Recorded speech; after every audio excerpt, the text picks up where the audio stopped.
mianatra eo a-tongotry Jesosy isan'andro.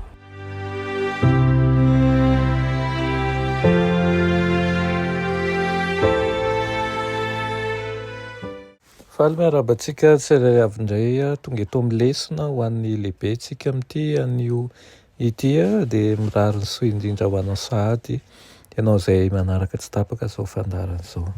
Mialohan'ny hidirantsika ny amin'ny lesona an'io dia hivavaka ry Tompoandriamanitra mbola velom-pisaoranao izay fa mbola nomenao tompo-taona indray fa ny mandika ny teninao mamela ny elokay mamindrafo aminay fa tsy tomombana avokoa izay rehetra atao dia mangataka aminao mba hitaona anay amin'ny alalan'ny fanainao masina raha ndikan'izany izahay ndika ny teninao dia aoka ianao hiasa ao anatinay tsirairay avy anaran'i Jesosy amen.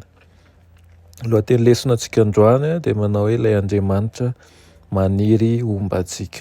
Ilay Andriamanitra maniry ombantsika. Amaky isika amin'ny Genesisy 7:17 sy ny Genesisy 9:20 ary ny Genesisy 9:20 toy izao ny vaky ny teny aminaran'i Jesosy. Ary ahoriko ny fanekeko ho amiko sy ho aminao mba amin'ny taranakao mandimby ianao hatramin'ny taranaka faramandimby ho fanekena mandrakizay mba ho Andriamanitrao sy ny taranakao mandimby ianao aho. Mivahiny eto amin'ity tany ity ianao dia ombanao sy hita ianao fa ianao sy ny taranakao no omeko ireto tany rehetrareto ka hotoviko ny fiainana izay nataoko tamin'ny Abrahama rainao. Amin'ny Genesisy 5:20 indray izy manao hoe ary indro izao momba anao ka hiaro anao amin'izay lalakalehanao rehetra ary apody anao indray ho amin'ity tany ity ka tsy handahoanao aho mandra-panaoko izay voalazako taminao. Amen. Raha ny fitantarana ao amin'ny testamenta taloha dia miasa mifanaraka amin'ny toetra ny misionera hatrany Andriamanitra mba ho fanatratrarana ny tanjony. Ohatra hoe nanapa-kevitra iray toerana ny mponina tao Babela mba hanorina tanàna sy tilikambo manatratra ny lanitra izy ireo ary niditsetsehatra Andriamanitra ka norokoroka ny fiteniny mba hampielezana azy ireo manerana n'izao tontolo izao. Avy eo dia nitariny ny asany tamin'ny antsonany Abrahama hampita ny fitahiny amin'izao tontolo izao. Maro dia maro ireo teny fikasana natao tamin'ny Abrahama sy ny taranany fa tokana ihany no songadina tamin'izy rehetra. Izao ny tena naverimbenin'Andriamanitra tamin'izy ireo manao hoe ho Andriamanitrao aho, ombanao aho, izaho mombanao. Rehefa nandeha ihany ny tantara dia tonga tany Egypta i Josefa izay nampiasan'Andriamanitra hamonjy ny olona.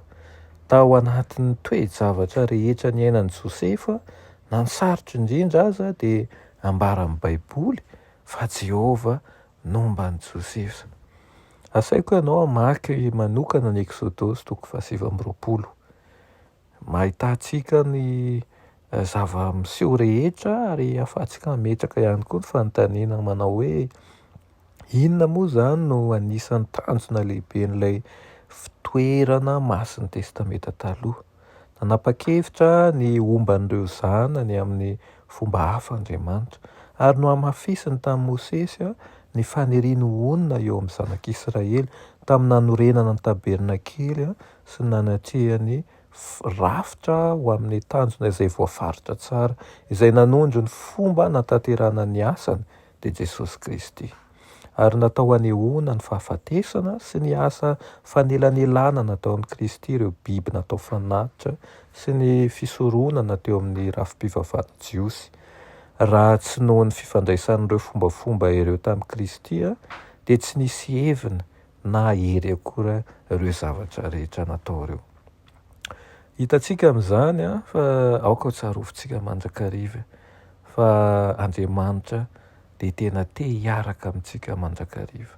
Ombanao aho izy nolazainy tamin'ny Abrahama izany ho Andriamanitrao aho, ombanao aho, izaho mombanao.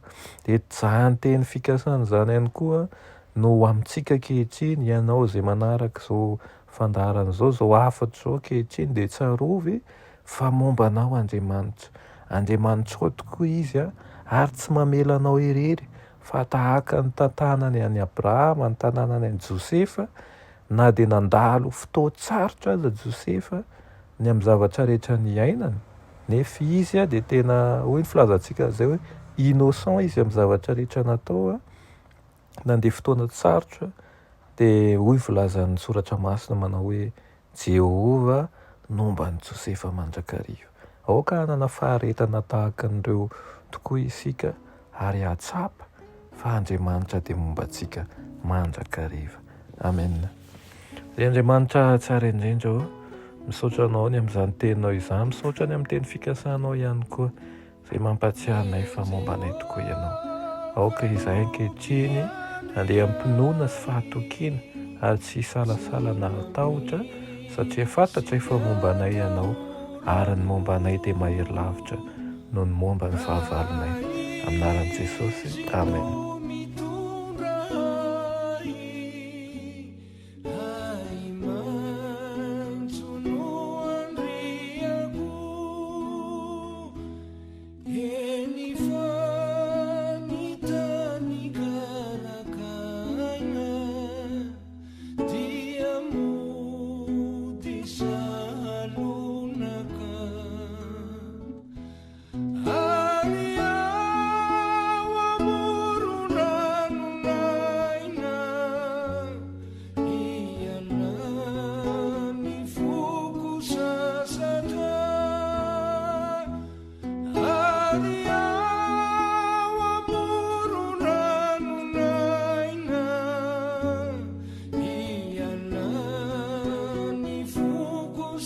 Sata